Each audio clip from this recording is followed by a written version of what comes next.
The air was crisp, as fall often is with the foliage burning bright in autumn hues. Sunlight, barely cresting the horizon, should have been stirring the camp awake. But its warmth was met with bustling activity. The caravan was alive with motion, laughter echoing through the cool morning air, a symphony of life and joy. Shera stirred beneath her furs, a soft smile tugging at her lips as her skin tingled with anticipation. Children dashed between brightly colored tents, their laughter echoing Shera's own bubbling excitement. It was a day like this, she thought, that the gods themselves smiled upon. Shera adjusted the beaded headband that held her wavy braids in place, her heart thrumming with anticipation. After months of perilous travels, Kuchi was finally returning home. Her cheeks flushed at the thought. The chieftain's son was finally of age to take on his father's mantle, and with that, they would be wed. The thought of seeing his face, tanned and creased with the stories of his adventures, filled her with a joy so profound it brought tears to her eyes. She blinked them away, refusing to let anything dampen the spirit of the day. The entire caravan had been waiting for this moment, their excitement palpable. But for Shera, it was something deeper. It wasn't just about duty or tradition. Kuchi had been her childhood friend, her confidant, and soon, her husband. They were two halves of the same spirit, bound by an invisible thread of mischief and love. She took a steadying breath, her heart fluttering as she imagined his smile. Yet, beneath her excitement, an unease lingered, barely a whisper, but impossible to ignore. The wind carried it, a subtle hum that tickled the edges of her awareness. A feeling, as if something was shifting just beyond what she could see. She shrugged it away. Today was not a day for trepidations. Shera dressed quickly, her fingers nimble as she fastened the simple leather ties of her tunic. She stepped out of the yurta, a tent woven in the rich traditions of the travelers, into the bustling camp, her heart light. The scent of fresh-baked naan and simmering sauces filled the crisp morning air, mingling with the earthy tang of spices warming over open fires. Her feet barely touched the ground as she bounded through the camp, weaving between cheerful faces and bustling bodies, her excitement infectious. Her destination was clear, Yada's tent. Yada Saria was more than just a revered elder. She was the people's lady, the vessel of ancient magic bestowed by the gods. Her gifts were rare, powerful and sacred. She could speak with animals, decipher the whispers of the wind, and recall the legends of old. Always, the one blessed with these gifts was destined to guide the people, her abilities complementing those of the chieftain's bloodline, binding their fates through marriage.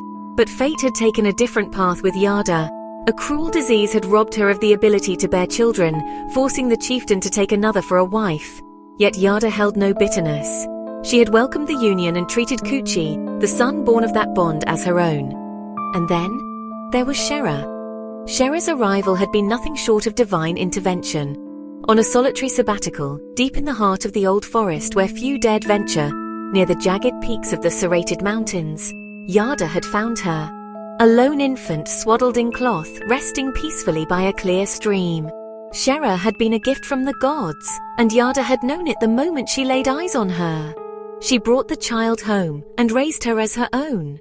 And the gods, in their infinite wisdom, had blessed Shera with the same gifts Yada herself possessed. Two gifted souls, bound by destiny. Shera's heart swelled with love and gratitude as she neared Yada's tent, the familiar hum of magic brushing against her senses. Whatever awaited today, she knew Yada would have the wisdom to guide her through it. The fires crackled, sending fragrant smoke drifting through the encampment. Oak and sage filled the cool morning air, a comforting scent that mingled with the aroma of freshly baked bread. As Shera pushed open the heavy woolen door to Yada's yurta, it slapped gently against the frame, announcing her arrival. Her excitement was impossible to contain. Her steps lightened quick as she entered. Yada looked up from her work, her eyes crinkling with affection as she opened her arms for their morning embrace. Shera eagerly melted into the warmth of her mother's touch, feeling a familiar sense of comfort wash over her. "Shera, are you prepared for today?" Yada's voice was laced with a playful mischief, her gaze twinkling as she spoke. "They say someone important is arriving soon." Shera's cheeks warmed instantly, a blush rising before she could stop it. She tried to play along, forcing a casual shrug as she pulled away. "Must be someone very important," she quipped, her tone light but her voice betrayed her excitement. Yada chuckled softly, her knowing gaze piercing straight through Shera's weak attempt at composure. Shera could have masked her feelings from anyone, but not Yada. Even without her gift of mind reading, Yada could read her like an open scroll. Shera's heart was practically singing with anticipation. As Shera busied herself helping Yada with the daily rituals, her thoughts kept drifting to Kuchi. Her mind danced with memories of their childhood together, of laughter and promises made under starry skies. And now, after years apart, he was finally coming home. She could still hear the haunting melody of his flute echoing in her mind, a sound that had always soothed her restless spirit. Kuchi had been gifted the moonstone flute as a child, a rare artifact passed down through his father's bloodline, its magic attuned only to those who possessed the traveler's gift. But Kuchi's connection to the flute had been more than mere blood. He had spoken through it, weaving melodies that carried the emotions of his heart. Shera had often sat beside him, her head resting on his shoulder as he played beneath the stars. Each note had felt like a whisper of the wind, a promise that no matter how far he traveled, his heart would always find its way back to her. "For you," he had whispered softly one night, pressing the cool, smooth flute into her hands. "If ever I am not here, let its song guide you." But she had returned it to him with a smile.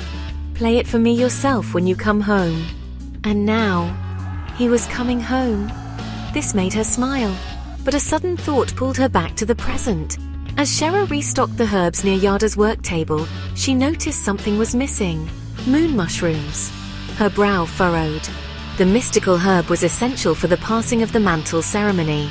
It grew only several leagues away near the Zandrina River, a vast north-flowing body of water known not just for its life-giving currents, but for its deep mystical properties. The Yadas of old, as well as the mages of Erevayan, had long revered the river's power. Erevayan, the city of mysteries, a place of ancient knowledge and powerful magic, located on the opposite side of the continent, and where Kuchi had spent the last 10 years. He had gone to refine the gifts passed down from his mother, Vaya, who herself hailed from Erevayan. Shera's thoughts wandered again, her mind painting the story she had heard countless times. Vaya's arrival among the travelers had been born of fate and heroism. Kuchi's father, chieftain, had saved her from river bandits as she was being escorted to a political marriage she wanted no part of. Grateful and seeking refuge, Vaya had been welcomed into the caravan. When Yada's illness was discovered, chieftain and Yada had made the painful decision that he should take another wife. And so began his union with Vaya, which had brought Kuchi into the world. Shera's heart ached at the thought of Yada's sacrifice, but she also knew it had been necessary now. Destiny was calling again. Pulling herself back to the present, Shera's gaze returned to the empty space where the moon mushrooms should have been. They needed them for the ceremony. And Yada, though still sharp and strong in spirit, was too elderly to make the journey quickly enough. The task was clear. Shera's heart pounded with resolve. If the moon mushrooms were to be gathered in time, she would have to go.